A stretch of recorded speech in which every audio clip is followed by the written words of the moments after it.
Hello, everyone, and welcome back to the podcast by Everyday English Lab.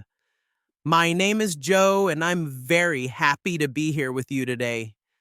This podcast is made for English learners who want to feel confident using English at work, in meetings, emails, reports, and everyday conversations with coworkers.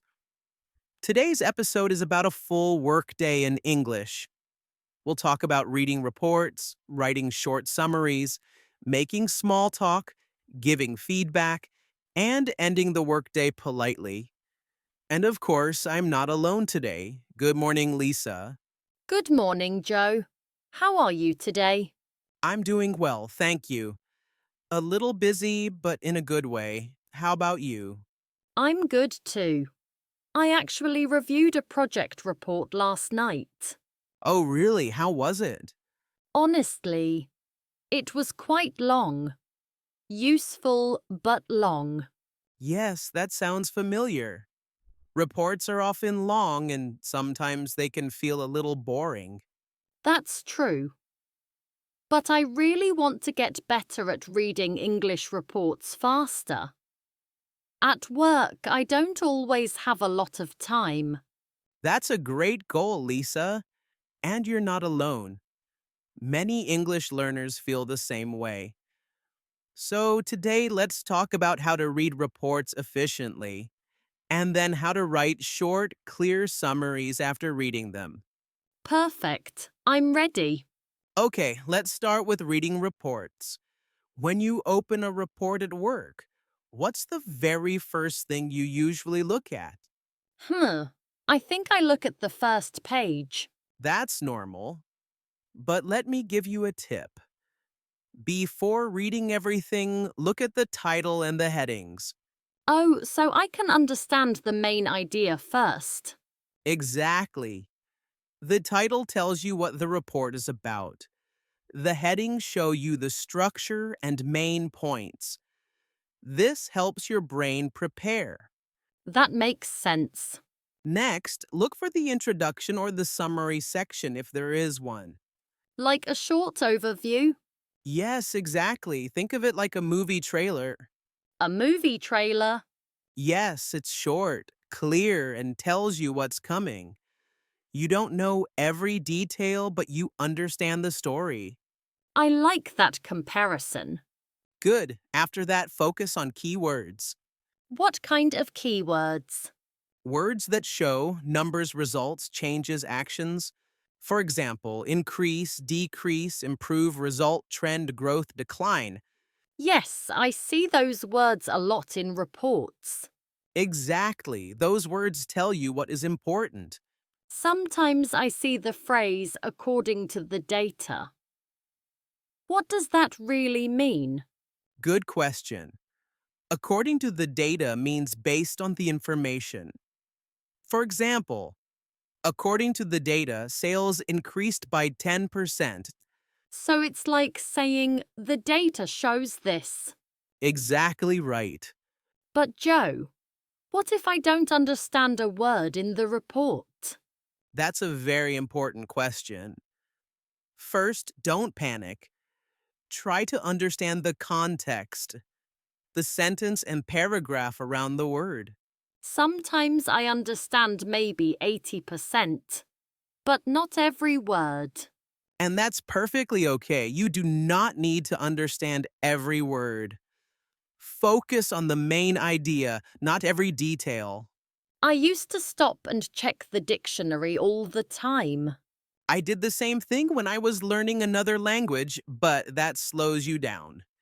Now I read faster because I look for key ideas, not perfect understanding. Key ideas, not every word. Got it.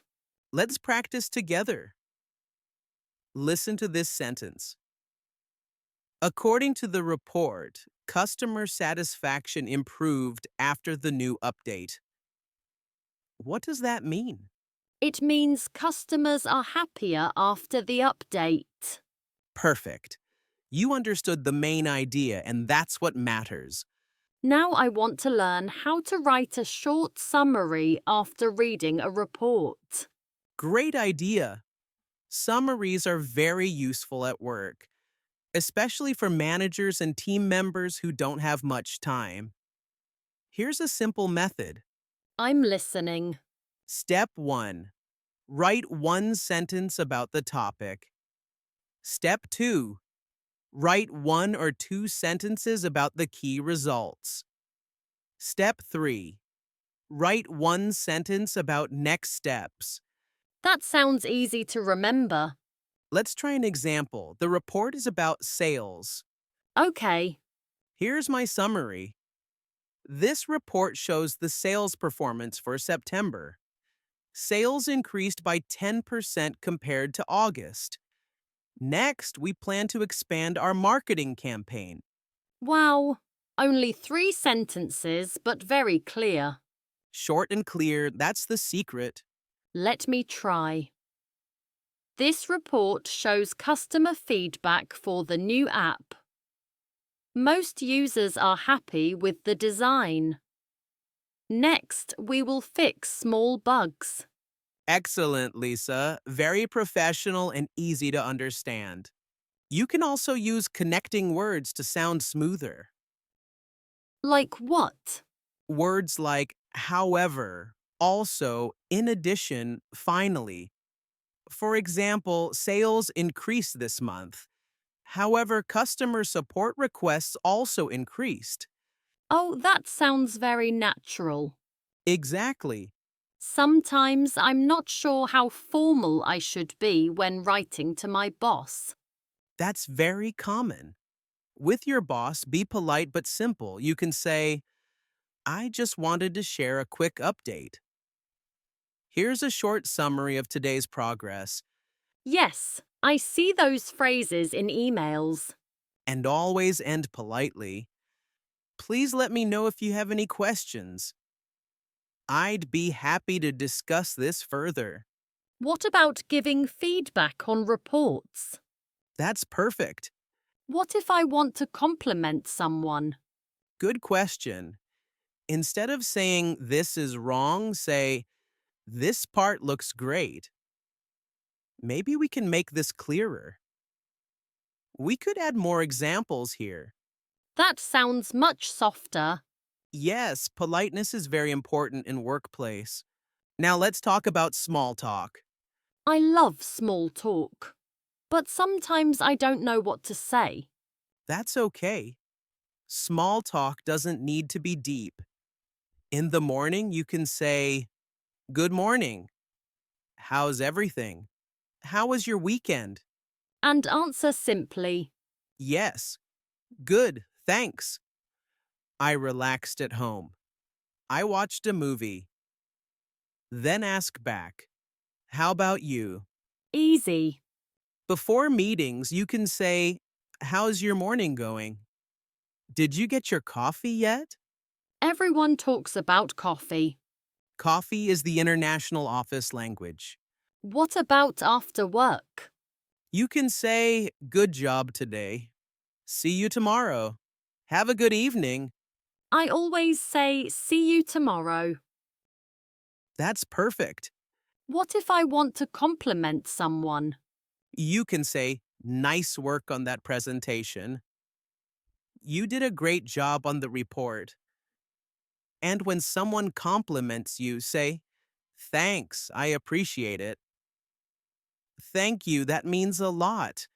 That means a lot. I like that phrase. Sometimes coworkers invite me out after work, but I can't go. You can say, Thanks for the invite, but I already have plans. Maybe next time. Polite and friendly. Let's review, everyone. Repeat after us. According to the report, sales increased by 10%. Please let me know if you have any feedback. Good job today. See you tomorrow. Here's a small challenge for our listeners. Tomorrow, try to use 3 new English phrases at work. Practice a little every day, and English will feel natural. That's right. Thank you for listening. We'll see you in the next episode. Bye, everyone.